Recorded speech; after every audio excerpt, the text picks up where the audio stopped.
Will you please welcome Randi Geiger?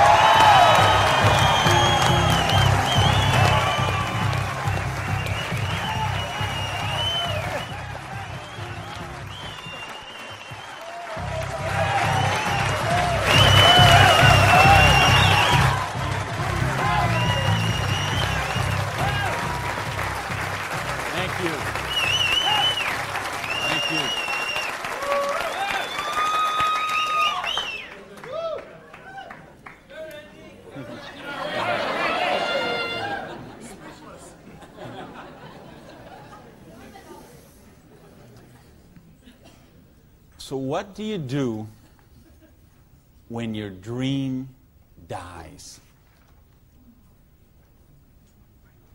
Do you sit down and cry? Do you give it up and let it die? Or do you give it one more try? Let me tell you the way it worked for me. I came to work one morning about 11 o'clock. There were two people sitting in a car waiting for me, and I got there. And see what had happened, let me tell you the preview to this. I had a restaurant, bought it with a partner of mine. We kind of bootstrapped the thing. Didn't really have enough money to start it like we should have. And we tried to grow it as best we could, but we didn't pay the taxes, and we struggled by and borrowed from this account to that account and this account to that account. And eventually I bought him out, and I sent a letter to the IRS, who's the tax agency there in the States, and said, I'm the new owner here. We've had some problem with taxes. I want to make this right. Let's work out a payment plan. And I never heard anything for 3 months. So I sent a check in there. Here's a deposit, $1,000, good faith. Didn't hear anything for 3 months, so I sent another check, another letter. Never heard a thing for a couple of months until that morning. They're waiting on the car. You Mr. Gage? Yes. I'm agent so-and-so. This is agent so-and-so. We're here from the Internal Revenue Service. We have your letters here. We have your files here. And we know you have $15,000 in back taxes. So we need that money. There's a 100% penalty because they were not filed. So that's $30,000. And then there's the late fees and the interest payment and the this and the that. And we need $37,000 today, or we're going to seize your restaurant. So I was like, I must have left my checkbook at home, right? And so I called my lawyer, I called my accountant, they all said the same thing. There's nothing you can do, Randy. You've got to work something out with these people. And I remember hiring a consultant who used to be an IRS agent, and she negotiated with him. She called me one day and she said, Randy, we're at the end of the road. The way they keep compliance is they have to set some examples sometimes, and you had a busy delivery business and they saw those cars going all the time with the signs on them, and they need to make examples, and they just want to make you an example. And so they auctioned off the place on the courthouse steps, $500,000 a year operation. They auctioned it off for $11,000. And I couldn't beg, borrow, or steal $11,000 to get it out of hock, so that was the end of my dream. And I remember driving along in the car that day, not even my car because I didn't have a car anymore. I remember driving along in my friend's car and crying in the car, thinking, I have to call my mother and tell her this. I have to tell my friends this. I mean, I was so ashamed. I was so humiliated. I didn't know what I could do. How was I going to tell people that I had lost my business? And between the $37,000 I owed those guys and then the money I owed for the vendors, whatever money I had left that day, I took and paid off the employees and said, this is the last check you're going to get, so, do what you can with it. And that left me $55,000 US, $55,000 in debt. No house, no car, no credit cards, no job. And what do you do in a situation like that? Well, when you have your dream. And see, that was the biggest dream I had at that point in my life. Because as you heard from Ford, I'm a high school dropout. I started off as a dishwasher in a pancake house. And then I worked my way up to cook, and then I became a waiter, and then I was a manager trainee. And I thought, boy, if I could just be a restaurant manager, that would be, I could wear a tie, I'd go around with the coffee pot. How's your dinner this evening? Everything okay? You know, I thought, oh, this would be it. Until I got that job. And then I realized I worked 60, 70, sometimes 80 hours a week for a fixed salary.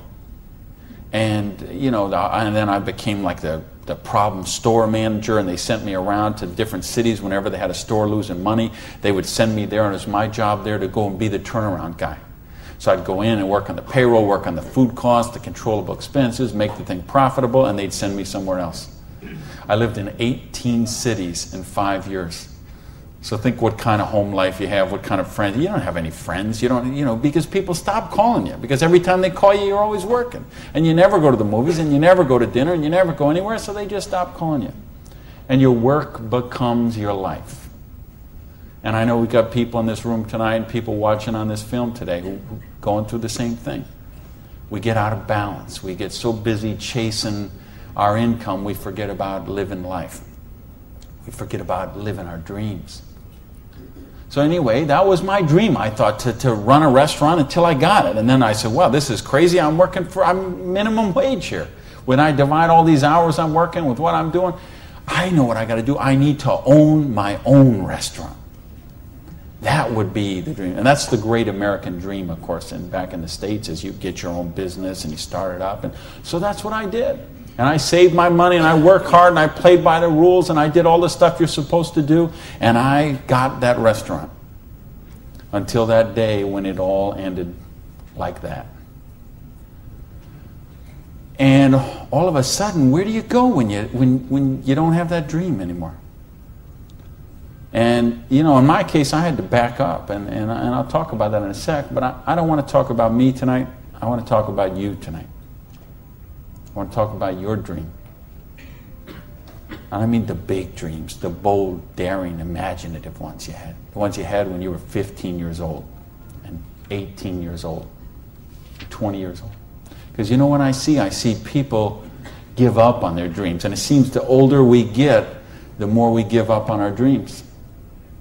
And you know, talk to any kid who's 15 years old, and they know they're going to have a great car when they grow up, and a great house, and a great job, and a wonderful spouse, and they're going to be rich, and they're going to be successful, and they're going to be an astronaut, or a football star, or a rock star, or whatever, right? There's no limits to what they can dream. And what happens along the way? They get out, they go to school, they get out as 22, 23 years old, all of a sudden they take a job they don't really want. It's not their dream job, but they figure it'll do for right now. And then maybe they find out about another job, and that's not their dream job, but it's a little more money than the last one. And they meet someone along the way, and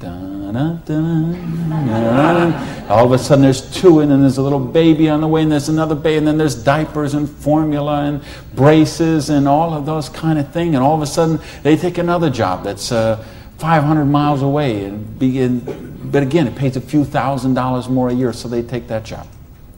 And all of a sudden you're 35 years old, you're 45 years old, you're 55 years old, and you forgot about your dreams. That's what tonight is about. I know you heard it's a business opportunity. Nah, it's a dream opportunity. How to get your dreams back. I notice this because I like sports cars. Some of you all know me. You know, I got a car thing going on. And it's funny, I'll be sitting at the light in one of my Vipers, let's say, and some car will pull up next, and there'll be a guy driving there, and he's got his 2-3 kids in there in the back, and they'll roll down the window, "Hey, Mr. Viper, man, cool car, man, and, you know, rev the engine up. I can't wait. When I grow up, I'm going to get a Viper." And kids say that to me all the time. "I grow up, I'm going to get a Viper." Now, Dad doesn't say that. He's just sitting there behind the wheel, because see, Dad's already grown up. And he figured out he ain't getting the Viper. He's got the minivan. Right? What happened along the way? You know, because, and it's funny, every year they publish the list of the most popular cars. And I see it every year, and it comes out. And I read the list, and it's funny. Now, when I talk to kids, and I talk to a lot of kids, they always like cars. And I'm going to get a Corvette, I'm going to get a Lamborghini, I'm going to get a Ferrari. And then when they publish this list of the best-selling cars, it's Toyota Camrys and Holdens and Mercurys and Ford Escorts and Geo Metros, the broke mobiles, right? These are all cars they make for broke people. You see that? Like the Holdens you got here. Right? And the Toyotas we got there, and the Chevys we got there, and the Buicks we got there. They make those things for broke people. Now, how come when I see the list of the top 10 things, I don't see Ferraris and Lamborghinis and Rolls Royce and Jaguar and Bentley? Because they gave up on their dreams. They said, well, this is the car we got. There's room for the car seat in the back, and we can afford the payments. And they settle for a car. And they settle for a house. And they settle for a job. And they settle for a life of quiet desperation. When they could be living a life of joy, challenge, growth, adventure, and prosperity. That's what tonight's about. I want you to think about, really, here's the challenge I would give you. I want you to think of 5 things you would do, have, or become if money was no object. I mean, really think about this, okay? You don't have to write it down. I just want you to think about it. But think about if you had Bill Gates' kind of money, if you had Larry Ellison's kind of money, if you were one of these .com billionaires, would you be driving the car you're driving right now that you got here today in? How many people, tell the truth now, if money was no object, how many people would have a different car in the parking lot tonight? Okay. Now, if money was absolutely no object, you had 30, 40, 50, 60 billion dollars, how many people would have a different roof over their head when they went home tonight? How many people have a better wardrobe? Ladies, how many of you would have bigger closets? Right? Yeah. So this tells me something. This tells me you do have dreams. And you want to live them, or you wouldn't be sitting here tonight. See, most of Australia tonight, most of New Zealand tonight, most of the United States, UK, everywhere where they're watching this video, most people aren't gathered like this. Most people are sitting on a recliner, rubbing the hair off the back of their head, drinking rancid fermented hops, watching the Idiot Box. 6 hours a day. And this is their life. Monday morning, 6:30. The alarm clock goes off. And they hit the snooze bar. If I could just get 15 more minutes. And they wait 15 more minutes. And they hit the snooze bar again. And they get 10 more. And then they got to get up. And they rush in the shower. And they jump in the car. And they buy their breakfast through a drive-thru somewhere. And then they go to a job they don't like or actually hate. 85% of them, a job they don't like or actually hate, and they get through Monday till 5 o'clock or 5:30 or 6 o'clock, and then they go out and they face the traffic going home. They probably get drive-through dinner somewhere, dinner in a bucket to take home to the kids, get in front of the Idiot Box and sit there in a coma till they fall asleep, or they crawl into bed. Until Tuesday morning, 6:30, it starts all over again. Wednesday, hump day. Thursday, we're almost there.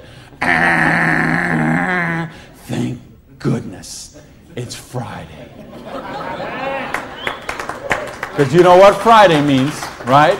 Because Friday means somewhere near the end of the day, the boss is going to say, hey, here, boy. You're going to get out that little paycheck. And they're going to get that paycheck. And for one brief moment in time, it's going to feel like it's theirs.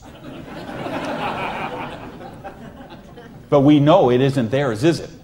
because they got all those little window envelopes from the credit card company just waiting for them. And that money is spent long before it ever got there. But for this one brief moment in time, it feels like theirs. So I don't know what they do here in Sydney, but I know what they do in the States. They go out to Pizza Hut. All right? So it's off to Pizza Hut for a deep dish, meat lovers, extra cheese, extra meat, but, Diet Pepsi because I'm trying to hold my weight, And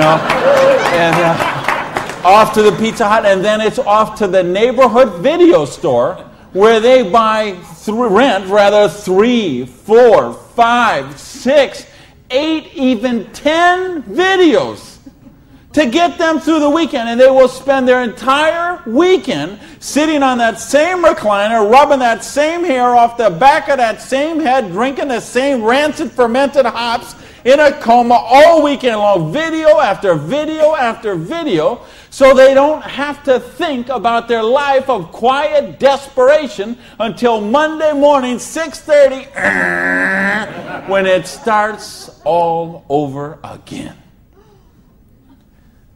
This is life for a lot of people. This is life for millions of people. They're missing out on the real life. They're missing out on the real joy. And I don't want that for you. I didn't come 12,000 miles here to tell you what you want to hear. I came to tell you what I think you need to hear. We got a business here that offers you a chance with unlimited income potential. It's a business to help you be successful while you're helping other people reach success. You choose the hours you work. You pick the people you get to work with. I mean, do you know what a joy that is? Just to be able to pick the people instead of those slobs you're working with. Right? I mean, the tax advantages are extraordinary. The travel opportunity, if you're like me and you love to travel the world, the travel opportunities in this business are simply amazing. Okay? So what's it take to do the business? Well, it doesn't take a lot of money. This is a very low startup cost business. It doesn't take a lot of time. This is a business you can start in 7 to 10 hours a week. And what I'm going to share with you tonight is a 2 to 4 year plan. So you say, is this a get-rich-quick scheme? Yes, as a matter of fact, it is. Okay? Because anything that can get you rich in 2 to 4 years is a get-rich-quick scheme as far as I'm concerned. Because what are most people doing? They're doing the 45-year plan, which is they get a job around 20 years old. They work for 45 years at that dead-end job they don't like or actually hate and retire around 65 years old and try to live their golden years on half of what they couldn't get by on when they worked. Do you get that? Your retirement's about half of what, and I've been in all the country I've been in. I can't tell you how many different countries, and I've been in socialistic countries and free enterprise countries and everything in between, and I can tell you the retirement security, it's the same in all those places. Your golden years, if you're counting on the government to take care of you, if you're counting on pensions to take care of you, you're looking at living your golden years on 50% of what you can't get by on right now. So if your idea of your golden years is walking your poodle around the block, good luck to you. But if you think you're going to travel the world and go see your grandkids and live a wonderful life of leisure, you better take a very good look at what we've got to show you tonight. Because you've got to control your own destiny. You've got to control your own income. You've got to control your own retirement security. And that's one of the biggest benefits of this business. So it's a 2 to 4 year plan, takes 7 to 10 hours a week. It doesn't take a lot of money. So what does it take? It takes the dream. Because if you don't have the dream, you'll never find the 7 to 10 hours a week. I can guarantee you that. You're busy. We're all busy. You're working, you're picking up the dry cleaning, you're making dinner, you're taking the kids to football practice, you're paying the bills, you got to sleep, you got to eat, all this. You're using 24 hours of every day already.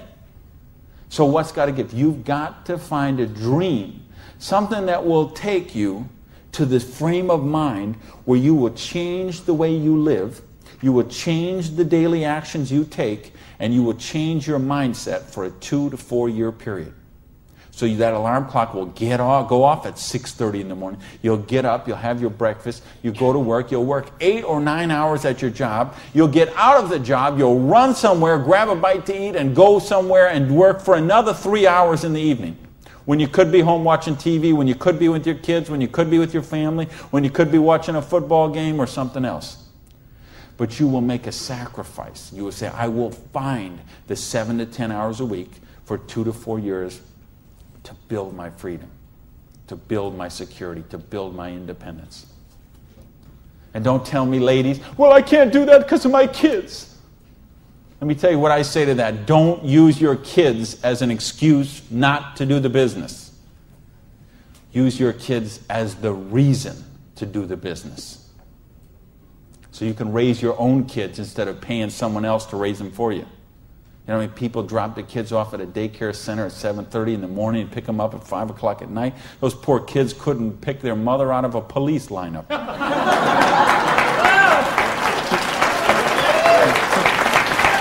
Right? Don't use your religion as an excuse. Let me tell you, I missed a lot of church for a couple of years while I built my business. I was doing meetings on Wednesday nights instead of going to church on Wednesday night. Some Sundays I was in a different city working with a long-distance line instead of being at church. But you know what happened? I tithe 10% of every penny I make to my church. And I make a lot of pennies these days.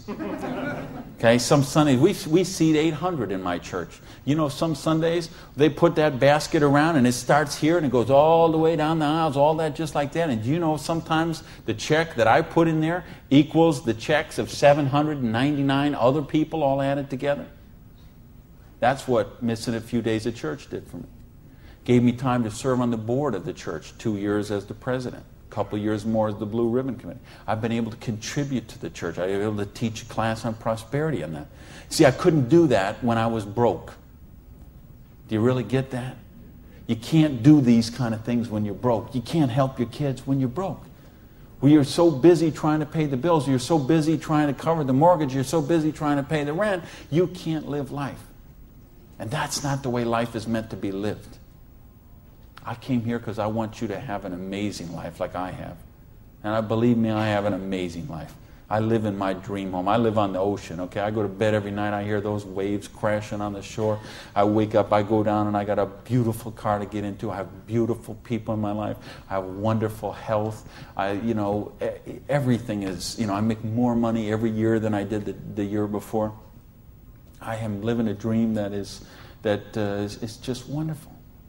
But I made some sacrifices along the way. And that's what I'm saying to you. Make some sacrifice. Take 2 to 4 years.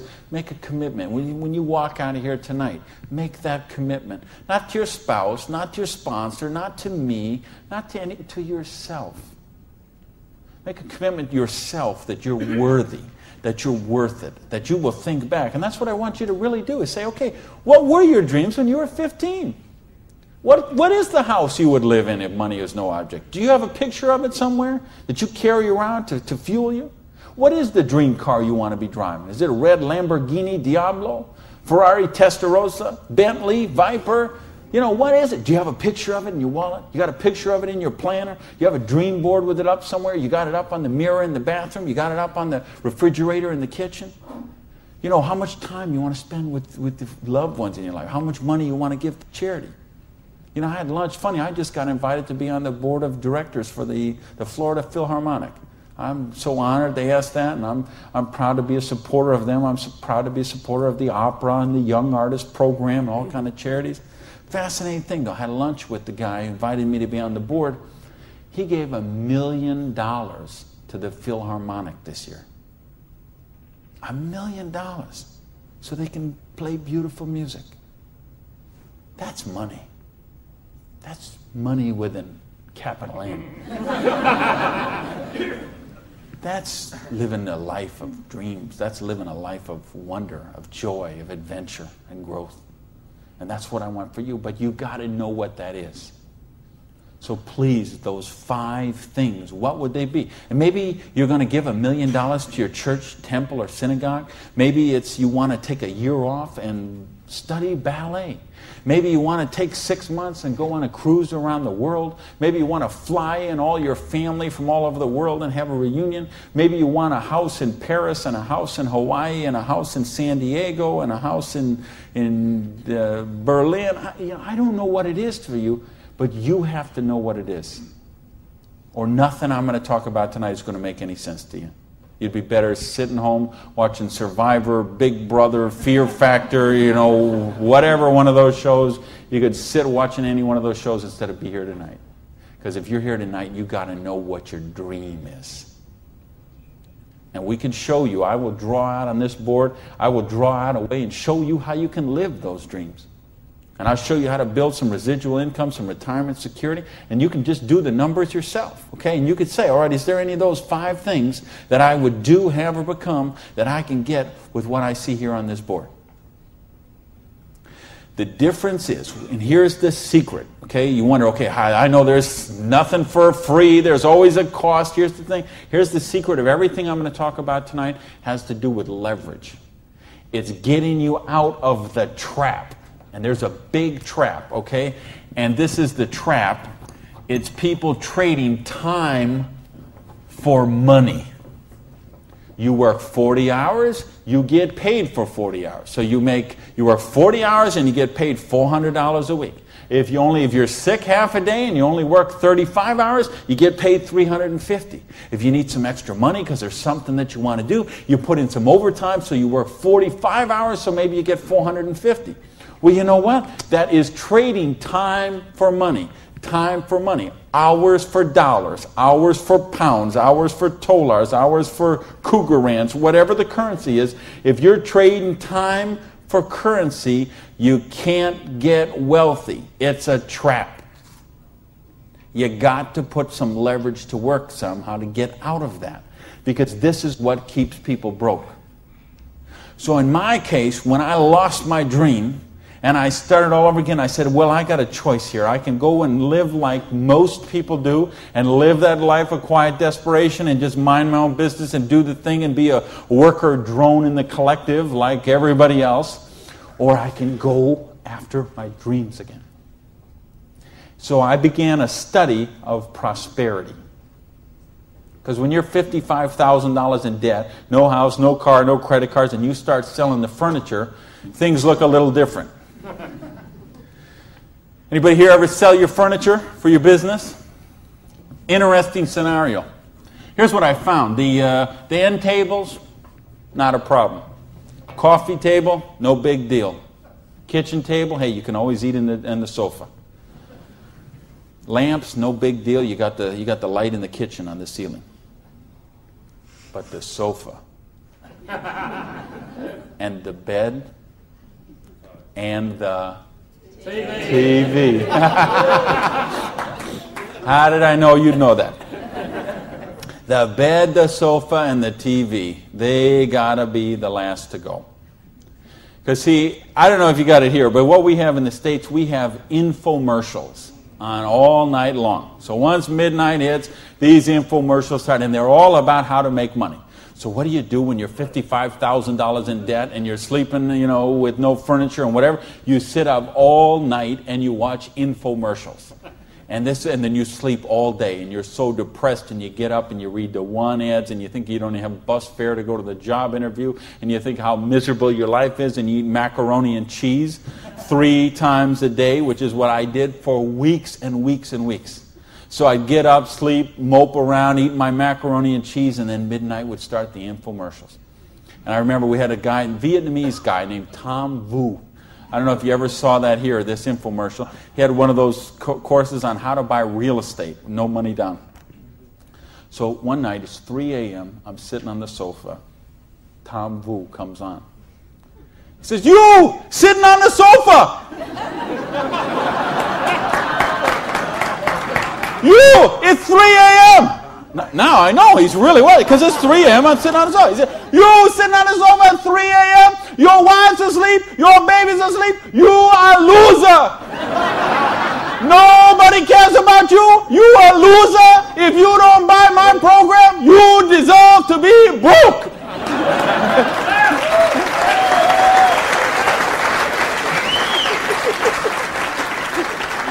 And I'm like, oh, if only I could afford this program. But of course, I didn't have the $199 or whatever it was. So, and eventually, of course, the sofa had to go, the bed had to go, and then the TV had to go. And then something else had to go.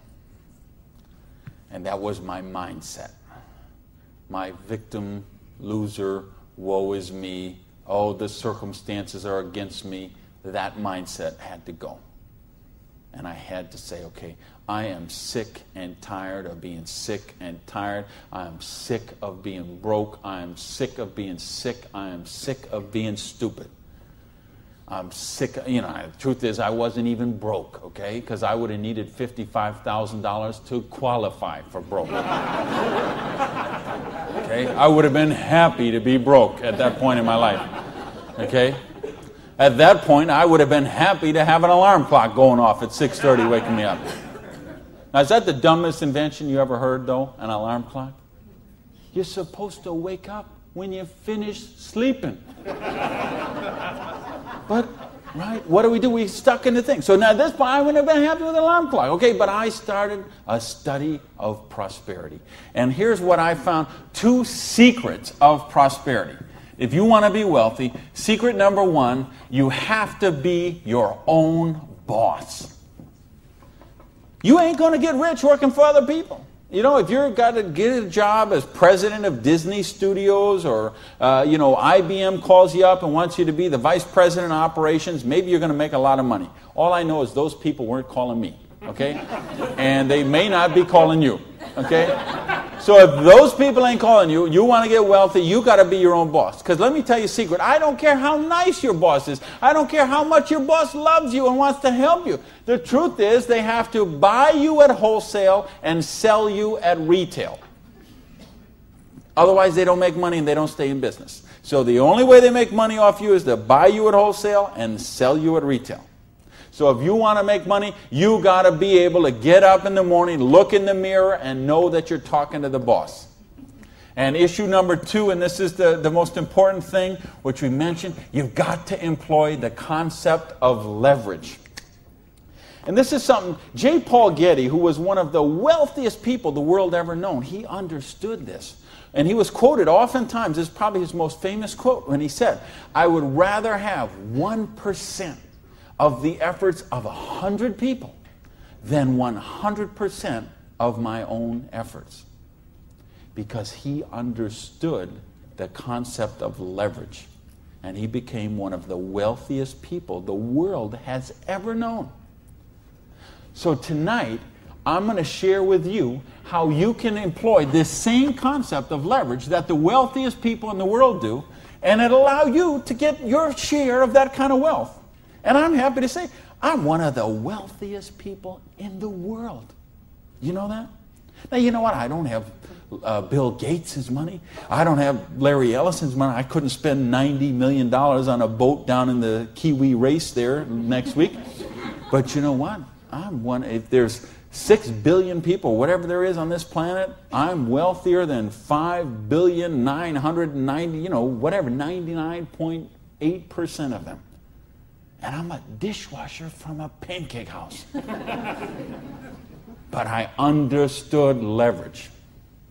Now, how do you put this leverage? It's a business called network marketing, sometimes called multi-level marketing. Sometimes we call it MLM for short. What is it? It's a business that allows you to leverage the efforts of other people who have a dream and are willing to trade that 7 to 10 hours a week to get a dream. So you're going to introduce them to the business. You're going to teach them a duplicatable system that they could follow and duplicate the same results with people that they're going to introduce to the business and create this system that everybody can follow, and everybody will get a nice chunk of the organization that is built. And because you direct your own organization, because you are your own boss, you get some residual income out of the efforts of the people that you introduce to the business. That's the leverage. It's no different than when Madonna makes a record, and every time they play that CD, she gets a royalty of that. When Coppola does a movie and that movie plays, it gets a royalty of that. This is how the average person can get leverage. See, if you got money, leverage is not a problem. You can leverage your money. You can buy stocks, bonds, invest in companies, invest in real estate, all that kind of stuff. I couldn't do that. If you could buy a franchise. If I would have bought a restaurant franchise instead of opening my own restaurant, chances are I'd still be in the restaurant business. But you know what? I couldn't afford the franchise fee.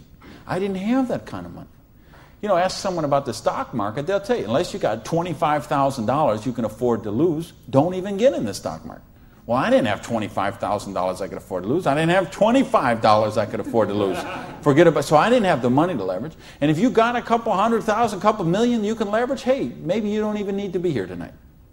But I'm speaking to the rest of you who don't have that kind of money. And the rest of you who used to have that kind of money till the stock market tanked, and now your retirement fund is 40% of what it was 2 years ago. Okay, let's talk about how you build your security. Well, so what is network marketing? It's just a new paradigm in distribution. Been around for over 50 years now.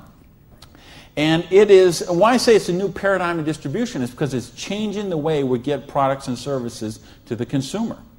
And with things that have happened recently, like the internet, overnight shipping, satellite, telephone, fax technology, all of this stuff is driving network marketing to be a bigger force today than it has ever been.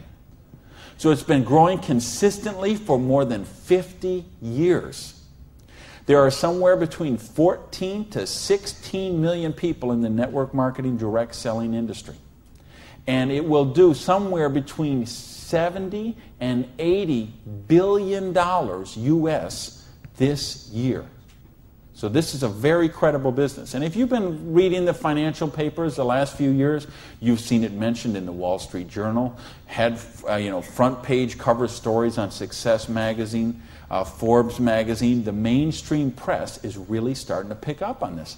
Now, why is that happening? Is because it's the future. It's what has to be, because what has happened in the past doesn't work anymore. In other words, here's how it used to work in distribution. We'd have a manufacturer. They would make a product. They would sell it to a wholesaler who would buy it, resell it to a rack jobber who would buy it, resell it to a retail chain. They would buy it, send it to a warehouse somewhere, sits in a dusty warehouse for 6 weeks, and then it gets transferred by truck, maybe it goes to the store, and then you come in the store and you buy this product. Well, they had to make money, they did. You have all these parasites who were taking money out of your product. I say, why am I calling all those people parasites? Well, it's not that they're not nice people, it's just that made sense 100 years ago. It doesn't make sense today. Because today, we can have a network marketing company manufacture a product and send it direct to a distributor who in many cases is the end consumer, and in other cases is just conversationally marketing the products with their friends, neighbors, and relatives, and we eliminate all these other people in the middle. So look at the difference. This made sense 100 years ago. Something came by boat over here. Maybe it went from California, it went on a ship, came to the East Coast here, and then it was transported across to Australia, over to the outback. It was the same thing with us. We used to get stuff from England, and it would land in Boston or New York, and then it would go by stagecoach across the country, and then it went by train, and then it went by truck, and this is the only way it worked. This is all we knew. Then we got fax machines, we got the internet, we got Federal Express, UPS, overnight delivery, we got 800 telephone numbers, we got fax machines. All of a sudden, this doesn't work anymore. It's a broken model. Why do you think so many businesses have been in bankruptcy in the last 5 years? And I mean big name, 100, 200-year-old companies, retailing giants like Macy and stalwarts that we would think have been around forever. They went into bankruptcy court. Why? Because they have a broken distribution model. This is the model of today. This is the model of the future. And with what we're doing now with internet and 800 numbers and ordering, this is going to get just bigger and bigger and bigger. So what this does is this allows you an opportunity to participate on a new paradigm in distribution. I want you to think when fortunes were made. They're made in revolutions. The agricultural revolution made a bunch of rich landowners. The industrial revolution made a bunch of rich factory owners and business owners. If you think of Carnegie, the steel, the Amoco people, the Standard Oil people, the Henry Ford and the Chryslers, and think of all the old money today. It all came from the families we know today. It came from the Industrial Revolution. So now we have the distribution revolution. So what this means is that 50 years, 75 years from now, there's going to be a meeting at a hotel somewhere in Sydney, Australia, and they're going to say, think about the old money today, the Gage money, the Hawkins money, your money, and say that was made in the distribution revolution. Because they saw the power of the internet, overnight shipping, fax machines, 800 number, and how to put all this together into the new paradigm of distribution. This is what we're in right now. And I believe the next 2 years is going to be the biggest years of growth in the history of the industry. And you could be a part of it. Well, your income 40 years from now is going to be present on what you do for the next 2 years. Now notice, we have all this money that got wasted before. Where did it go? Well, there's two places it goes. Number one, it goes to product research and development. And I'm going to talk about that in just a little bit. And the other place it goes is right here to you, the distributor. The people who actually get involved with the business. All this money that you... Because see, sometimes you could go to the store, you could buy a box of cereal for $3.50. The actual cereal, the cost of that cereal might be 40 cents, 35 cents. What is all the rest of that money? It's all this wasted layers of distribution. So see, that isn't necessary anymore. So that money gets freed up, and because you are a pioneer of the industry, because you are somebody with a vision and a dream, and you're willing to trade the 7 to 10 hours a week to get the dream, you are going to cash in about that. I want to sketch out how the business really works, so you get an idea how the money takes place and how you can participate in that.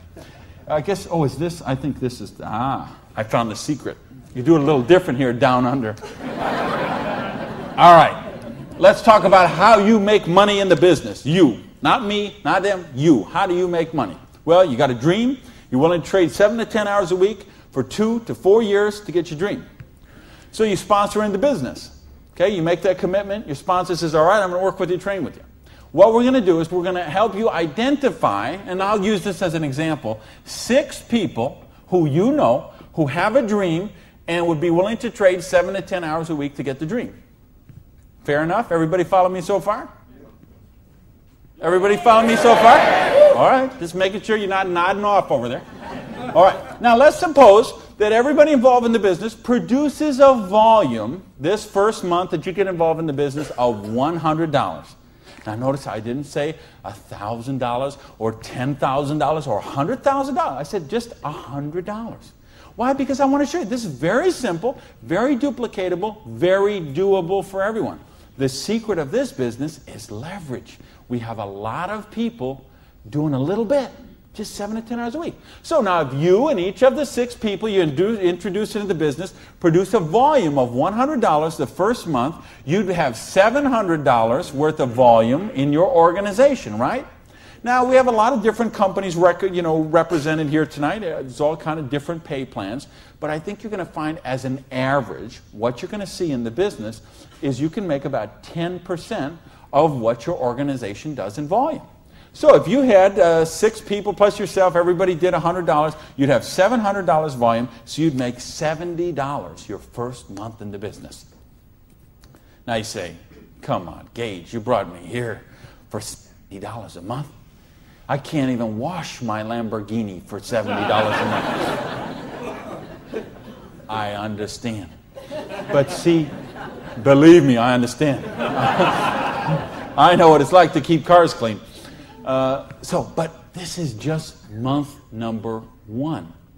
And how much, if you're a doctor, and by the way, if you're a doctor, if you're a lawyer, if you're an accountant, you know what plan you work under? Trading time for money. Just like the bus boy at the Denny's restaurant, the doctor, the lawyer, the accountant, trading hours for dollars, same thing. So how much did you make when you learned to be an accountant? You probably went to school for 10 years. While you learned to be a nurse, when you learned to be a doctor, when you learned to be a lawyer. Think how many. You didn't make anything. So don't be crying about your lousy $70 here, okay? Because you're learning the business. Because look what happens next. Now the second month, we're going to say, we're going to help you help your people. We're going to teach you that duplicatable system to teach your people. And we're going to have them, now we're going to say they're not quite as bright as you are, okay? They didn't quite get this as good as you did. So they each got 5 people that they're introducing to the business, all right? Now, of course, it will not work out exactly this way, because I know some of you accountants there are sitting there thinking, okay, this guy might only get 4. Don't worry about that. I'm just making an example. So you got the 6, and this 6 each got the 5. Well, that would put 30 new people in your organization. Plus, you still have the 6, plus you got you. So now, the second month, you'd have 37 people, each doing $100. How much would that be? $3,700, right? So 10% of that would be how much? $370. Now you say, okay, $370 is a nice little pin money, but it still isn't going to buy my Lamborghini. I understand that. But that's just month number 2. Because all of a sudden, look what happens. There's 36 other people who are, now they're not working for you, they're working for themselves. So they're not calling in sick, they're not stealing paper clips to take home, okay, none of this stuff. They're all working for themselves, right? Now, what happens when we duplicate the process? And we say, now we're going to teach them how to teach their people. And you say, well, how do you do that? We've got a complete step-by-step duplicatable system to show you how to do that. You're going to teach your people how to teach their people. So we say, what if those 5 each just got 4? Now, why I'm doing this? Because I want to be really, really conservative. If I showed you what could really happen, I'm afraid you might swallow your teeth.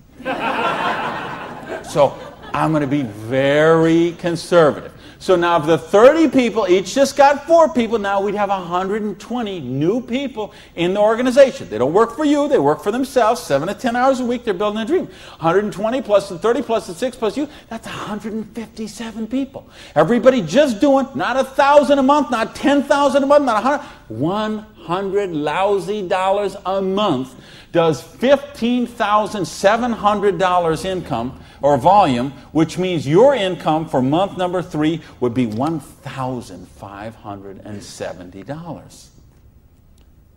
Now, all of a sudden, we have a little money we could play with something. We could do something with $1,500 a month. Do you know how many bankruptcies would be avoided with $1,500 a month? I would make a bet to say of all the personal bankruptcies, and there's been a record year for personal bankruptcies the last 6 or 7 years in a row. Every single year has broke the record from the year before. And I had someone very close to me did this just a couple of years ago. And I'm telling you, I bet 90% of them would be eliminated with $1,500 a month. In fact, 90% of them would probably be eliminated with $300 or $400 a month. Just this much, the $370 a month, would help most people that they could just start paying down their credit cards instead of paying those minimum balances every month. By the way, do you know how long it takes to pay off your credit card if you're paying the minimum balance every month? 10 years? 20 years? 30 years? 40 years. That's how long it takes. So if you're paying the minimum payment every month, get happy, because in 2042, you're all paid off. All right, now we're going to go down one more level. Now we're going to say, what if the 4 people each just work with 3 people? Now again, everybody's not going to do it this way. Some are going to do it more, some are going to do it less, but I just want you to see how it works. Now the 120 people each do 3 people. That give us 360 people, plus the 120, plus the 30, plus the 6. This comes to how many? Somebody help me. I'm a high school dropout. 500 and something. 517, is that right? Who's here? Somebody good in math? So 517 times 100 is $51,700 volume in your little business that you got no employees, no office, no overhead. You're running this from your kitchen table or your spare bedroom or your hallway or your closet. and you're doing $50,000 volume a month. Do you understand? We can leave this hotel. We can go down the street, Elizabeth Street. We can go onto Oxford Street. We can go to Liverpool, and we can find shop after shop, beauty salon after beauty salon, store after store, dry cleaner that are not doing $50,000 volume a month. And you're doing it out of a part-time business, 7 to 10 hours a week. Why? Because you're using leverage. Do you get this? Yes! Because, do you really, really get this? Yes! Because, let me tell you a secret. If you get this, you're not going to sleep very well tonight. Believe me, I have spent many a night just laying on the pillow, looking at the ceiling, and seeing 6 get the 5, get the 4, get the 3, okay? If you understand this, now we're talking $5,170 a month. Now, you know what? I did that in 4 months. It said 1, 2, 3. What if you didn't do that in 4 months? What if it took you 6 months? What if it took you 10 months? What if it took you 2 years? I told you it's a 2 to 4 year plan. Okay? And I know what some of you are thinking. All right, but what about if this guy here drops out? We got it handled. Okay? We have a thing called dynamic compression, and so we know when someone drops out, we eliminate that volume, we move up the next qualified person, and the whole organization moves up. So we got that covered too. Okay? So, but what if you didn't do this in 6 months? What if you didn't do it in 10 months? What if it took you 2 years? Would it be worth trading 7 to 10 hours a week for 2 years to have an extra $5,170 a month? Yes or no?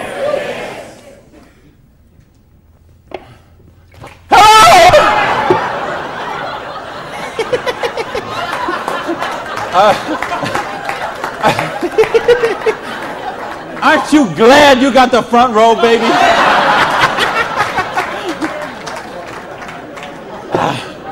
Now, let me get some more water here.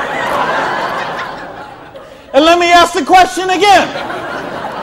Would it be worth trading 7 to 10 hours a week for 2 to 4 years to get an extra $5,170 a month? Yeah! All right.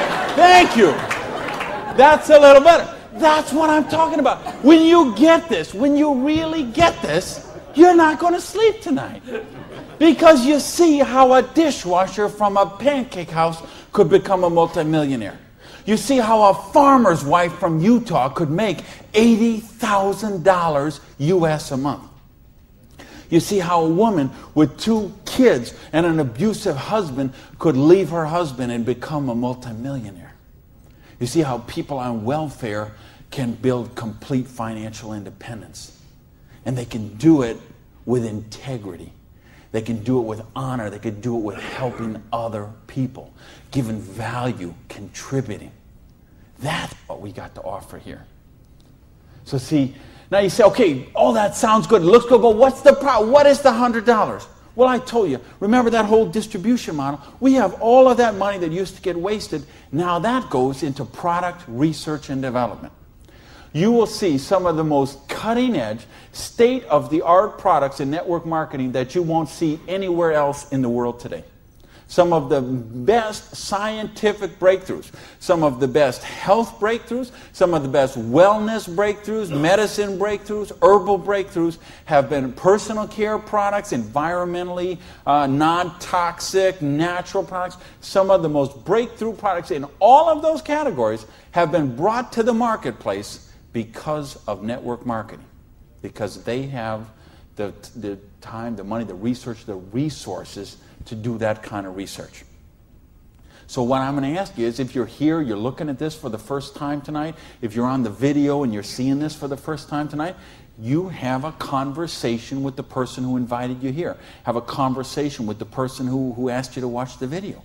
And they will give you a catalog. They'll give you some brochures. They might have some tapes, some videos, some other things, and you'll find out about these products.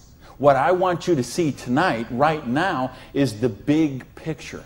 how the distribution model works, because this is how fortunes are made. People who recognize new paradigms become pioneers in those paradigms, and they reach the reward for generations sometimes. So the products are there. Next question is, say, what about the support? I don't know anything about this business. I've never done it before. How can I do the business? Well, that's what the system, we keep talking about a system. In other words, we've got a system where we're going to teach you how to do the business, and we're going to teach you how to do the business while you actually do the business. That's why we've got this presentation up on the internet. That's why we have this meeting in this hotel here tonight. You have a sponsorship line. So you see, a lot of people say, well, I don't want to be this guy here. I want to be this guy right at the top, because look at all these people he's got under him. Well, you know what? This guy or this gal down here, this person and this person and this person and this person, and all the way up to the company, all those people work for that person for free, because every one of those people have a vested interest in their business. So you want to have 150 people between you and the company, because they all work for you. So they will go with you and they will do two-on-ones with you. They will go to your prospects and sit down at a coffee shop and bring a notepad and explain the business to them. They'll conduct meetings like this where you can bring your people and let them see what the business is about. They'll bring in speakers from all over the country and sometimes all over the world, so your prospects can see and meet and learn from some of the most successful people in the business. There's conference calls, there's monthly newsletters, there's regional trainings, there's company conventions, there's audios and videos and brochures and booklets and catalogs. There is just hundreds of little tiny things that are all designed for one particular goal in mind: to make you successful. See, you are in business for yourself, but you're not in business by yourself, because you have that whole support network of people to help you build the business. So, and that don't happen when you open up your own, and you know this, most of you in this room, you know, if you've ever been in the restaurant business, like I have, you know what I'm talking about. If you own a beauty salon, you know if you own a little store or a shop, you know you don't own the business owns you. And you know if you work for someone else, you're never going to get wealthy that way. So what we've got tonight is a model that lets you work for yourself, but not by yourself, and it gives you the option to build your future.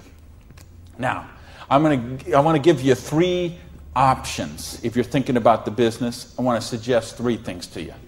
Option number 1 is you say to me, you know what, Randy, that sounds good, it looks good, but you know what, I'm one of the 1/2 of 1%. I love my job, and I get paid exactly what I'm worth. Well, you know what? If that's you, I don't know how you still made it this far in the room tonight. But if you did, thanks for staying. And then we'd love to have you as a customer. Okay? And what I'd ask you to do is to talk to the person who invited you tonight and ask them about the preferred customer program. Because I told you, we've got some of the most cutting-edge, state-of-the-art products that you're going to find anywhere. And the difference is, if someone in this room or someone who asked you to watch this video told you about them, they will become your personal customer service representative. So you're not calling some 800 line that you never met, or sending things off and going into a store and standing around for 20 minutes trying to get someone to wait on you. You're going to have the personal attention of somebody who knows you and cares about you and will look after your needs personally. Now, option number 2 is what we call the small business. You say, you know what, Randy, this sounds good. I like the idea of being my own boss, and I like the idea, or maybe you're looking at a nutrition company and you say, well, I'm a chiropractor, massage therapist, an iridologist, or physical therapist, and I want to sell this stuff to my clients. Or maybe you're being presented to a personal products company and you own a spa or a gym or salon and you think you could sell them there. Or maybe it's a cleaning product stuff and you've got a cleaning service and you could sell them to your clients. Well, if you're looking to just kind of use the products yourself, buy them at wholesale, and then conversationally market them to your friends, neighbors, and relatives, that's a small business. And if you want to make a couple $100 to a couple $1,000 a month, the small business option would be the one for you. Now, there's one more option, and that's the big business option. Okay? And that's the stuff that we're talking about right now. Meaning, you're not looking just to retail a couple products to a friend. You want to build complete financial independence. You got a dream. You're willing to trade that 7 to 10 hours a week to get the dream, and you're willing to do a 2 to 4 year plan, and you want to work to build that dream. You want to build an organization like this. That's the big business option. If you're looking for financial independence, then that's the option for you. Now let's bring this all together. I told you what happened when when my parade got rained on. My dream looked like it was going to die, and I drove around in that car. I remember crying in that car and thinking, having to call my family and call my friends. And that it just took so much out of me. And I'll tell you what I did. I went in, and here I was. I had owned a restaurant. I'd owned 2 restaurants in my life. I had been a restaurant manager for years. I went and found a restaurant in South Miami, a little diner that was open for breakfast and lunch only, way in the Southwest where I didn't know anyone, and I got a job as a breakfast cook, flipping eggs. For 2 reasons. Number one is they would pay me cash every week. They would cash my paycheck, give me the cash, because I didn't have a bank account, because if I had a bank account, the tax people were going to seize it. So I needed someone who would pay me cash, and I needed to go get a job and just make some money to buy macaroni and cheese. And I had to lick my wounds. I had to take a couple of months and just regroup. I had lost my self-esteem. I had lost my drive. I had lost so much that I just didn't even know where to go. So I needed that time to do that. And so I got up every morning at 5 o'clock in the morning and took a bus down to South Miami to be there by 6 o'clock, 6:15, and flipped eggs every day till 2:30. And I did that all week long. And I did that for months to kind of just get my sanity back, get my esteem back. And then I went back to this business. And see, I didn't have the money to get back in the business because I still owed tens of thousands of dollars. But I had been in the business once. I had made some money. That's where I got the money to buy the restaurant initially. And what had happened, I'd been with a new company. It was not a stable company. I got some money. I bought my restaurant. That company went out of business. Well, then I was in the restaurant and working 80 hours a week, and then it just, that's what happened. So now, owing $50,000, I knew I was never going to pay this off flipping eggs, and I knew I was never going to pay it off even if I got a job as a restaurant manager. I mean, do you know how long I'd have to work as a restaurant manager before I could make $55,000 and pay it off? And I owed even more then because I borrowed a bunch of money just to live. So I said, I've got to get in this business. So I went to someone I knew in the business who knew me from before, and I said, you know me, you know that I can work, you know I have a dream. I don't have enough money to get in the business. I needed about $600 to start that business. Rob, he lent me that $600. And you know what? Best decision he ever made. So I went out, and I didn't do this business 7 to 10 hours a week. I did this business 7 to 10 hours a day. I sponsored 9 people the first month of the business, okay? I didn't do 6. For those of you who say, well, it doesn't work this way, you're right, it didn't. I sponsored 9, okay? And at the end of the month, I had 60 people in the business, month number 1. Month number 2, I sponsored 2 more people, so that's a total of 11. I had about 130 people in my organization at the end of month number 2. Month number 3, I didn't sponsor anybody. Okay, I just worked with the 11 that I had sponsored in the first 2 months. The organization went from about 120 people to 360 people. And month number 4, I sponsored a couple more people in the business, and the organization was bigger than this one right here in the 4th month of the business. Now, it wasn't 6 months, wasn't 10 months, wasn't 2 years, wasn't 10 years. It was 4 months. And I made easily double that money. What you see on the board, I made that in my 4th month of the business. Now, how did I do that? I needed to and wanted to very badly. I was hungry. I had a dream, and I was sick of being broke. And that's what I want you to get out of this is, do you understand? This is how it goes. There's no limit here. You could sponsor 7. You could sponsor 8. You could sponsor 9. You could build this whole organization, build yourself up to get $50,000 or $60,000 a year residual income, and then you could go out and you could sponsor 5 more people and start the whole process all over again, the same exact thing. And you could have 100,000 residual going. And you could start with 5 more and you could have 150,000 residual going. And if you put 5 people a year in, and it's very simple, put 5 serious people in the first year, put 5 serious people in the second year, put 5 serious people in the third year, and you will be making a fortune. Put 5 serious people in the fourth year, you'll have a business worth at least $1 million, I project. Put 5 more the next year, and you're going to have a business worth a couple $1 million in 5 years. Why? Because we got residual income here. You're building leverage. You're getting this going. And that's what I want you to get. You know, and now I've been able to help people all over the world. I told you guys, the platinum people, I talked in the reception about the 3 kids from Norway who came to a program I did in 1998. And they're all multimillionaires now, all 3 of them. Number 1, number 2, number 3 payout in their company. I think of you guys right here in the front row and what you've done the last couple of years. And you know the people I had in London, those people there, what they're doing there. I've got people all over the world. Just, they got a dream. They're willing to trade it. We give them a system to follow, and they're living their dreams. I think of a lady named Mary in Colorado. Lady I mentioned earlier. 2 kids. She's sleeping in her friend's basement because she's on welfare. Divorced, no husband anymore, no one to help pay for her kids. So she was on welfare. And along the way, she got attracted to the business. Along the way, I was able to touch her and touch her life, show her some things, how to follow a duplicatable system.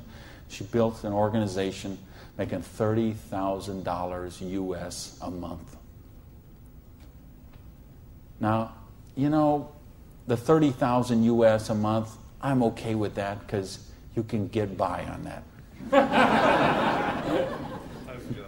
Okay. I couldn't get by on that, but I know a lot of people could get by on that. But you know what? It's not the $30,000 that gets me so excited about what Mary did.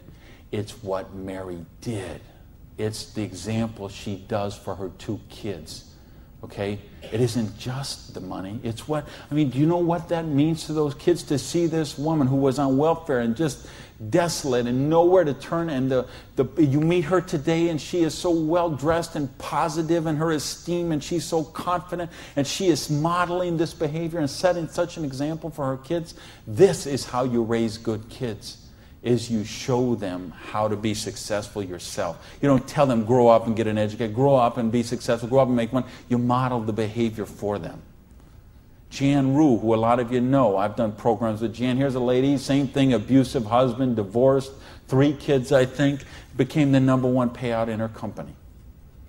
Why? Because she had a dream, and she was willing to trade that 7 to 10 hours a week to get a dream. And we've got the model here where you can do that. There is no limit to what you can do.